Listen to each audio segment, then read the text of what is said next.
在沉降到物质的一瞬间，我们遗忘了自己是谁，也忘记了自己的神圣起源，忘记了我们真正的目的，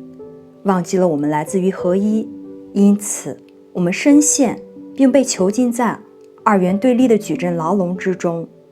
所有的一切都按照我们被告知的那样发生，只是那种分离的痛苦远远超越了我们的理解。在我们之前那种无限的状态之中，我们也永远想象不到沉降到物质层面的体验居然是如此的残酷。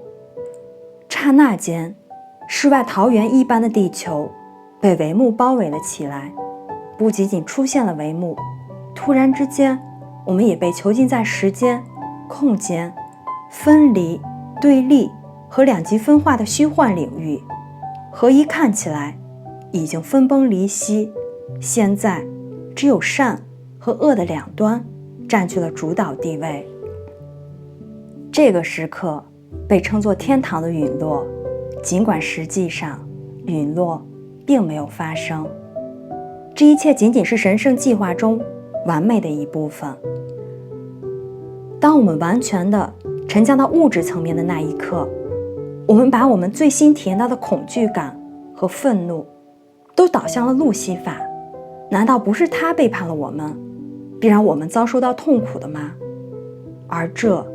也是神圣计划完美的一部分，因为我们联合起来的负面情绪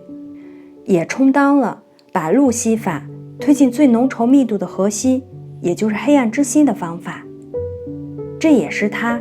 跟他的天使军团所志愿服务的地方。路西法和他的天使军团，现在我们称之为堕落天使。堕落天使追随着路西法进入了黑暗之心，也就是密度浓稠的核心之处。路西法竭尽全力地说服他忠诚的部队不要追随他，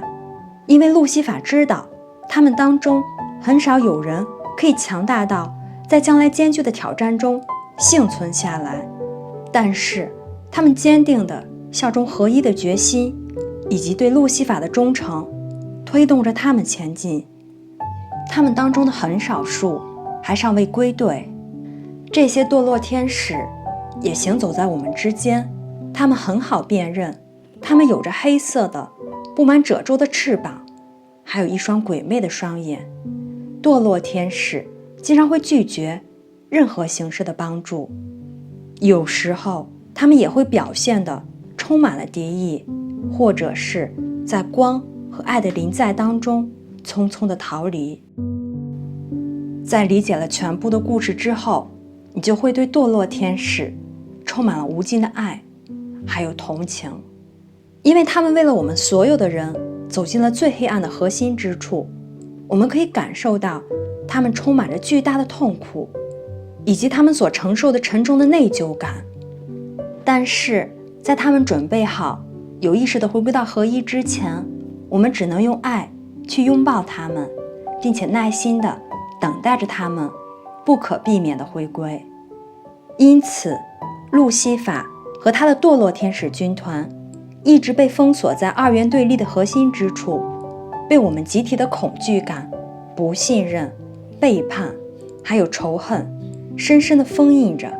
长久以来，这些负面的情绪就像是封印之石，阻挡着他们回归合一的意识。是时候拥抱我们基于二元对立的恐惧感了，用我们的爱去拥抱所有的一切，回归闪耀完整的合一。也是时候去清晰地理解路西法在转化二元回归合一的过程当中所扮演的重要角色了。这些都是神圣计划的一部分。在我们更深刻的理解和慈爱之中，我们也必须把路西法和他的堕落天使军团从黑暗之心的囚禁当中拯救出来。他们遭受了太多的痛苦，也被误解了太久太久。我们也必须去原谅自己在地球所有的转世当中所犯下的任何可以察觉到的错误或者过失，因为我们当中的一部分人也踏上了通往黑暗之心的旅程。我们要在可以完全的进入合一实相之前完成这些，因为没有什么是与合一分离的。路西法和他的天使军团必须得到释放，回归到合一之心。我们的宽恕、慈悲还有爱将会超越我们的评判和误解。这些沉重的石块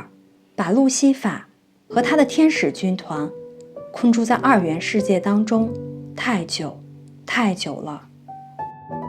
我们应该充分地去表达对最闪耀的路西法为我们所有人承担的沉重使命的感激之情。我们也一定要去理解，路西法一直都是我们当中最闪耀、最中心的存在。这样做便会让路西法和他的堕落天使军团